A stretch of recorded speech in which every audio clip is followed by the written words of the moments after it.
Les obusiers MSTAS ont infligé des pertes significatives aux forces armées ukrainiennes dans la région de la République populaire de Donetsk.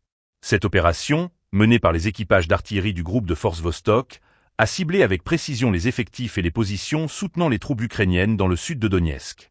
Grâce à des renseignements stratégiques, les militaires russes ont pu localiser des concentrations de véhicules blindés et de postes de tir ennemis. Les équipages d'artillerie se sont rapidement déployés sur le terrain, prenant position à plus de 20 km de leur cible. Leurs obusiers automoteurs MSTAS, réputés pour leur puissance de feu, ont été pointés avec précision vers les cibles identifiées. En un temps record, les canons ont ouvert le feu, touchant toutes les cibles ennemies signalées par les drones de reconnaissance. Le complexe de drones Orlan 30 a joué un rôle crucial dans cette opération, permettant non seulement le réglage du tir, mais aussi l'enregistrement en temps réel de la destruction des cibles.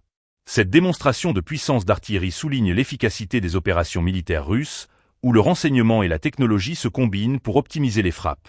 L'utilisation des drones pour repérer et confirmer les cibles permet de réduire les risques d'erreur et d'accroître l'impact des attaques. En parallèle, les forces ukrainiennes doivent faire face à une menace de plus en plus sophistiquée, rendant leurs opérations de défense plus complexes. Avec une telle capacité de frappe à distance, les forces russes renforcent leur position dans le conflit, tout en mettant à l'épreuve la résilience des unités ukrainiennes. Chaque frappe réussie contribue à désorganiser les lignes de front, augmentant la pression sur les forces ennemies.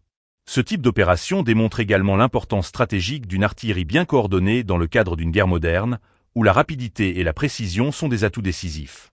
Alors que le conflit se poursuit, les répercussions de ces attaques se font sentir non seulement sur le plan militaire, mais aussi sur le moral des troupes. Les forces ukrainiennes doivent constamment ajuster leur stratégie face à cette réalité, cherchant des moyens de contrer l'efficacité redoutable des MSTAS et de leurs équipages.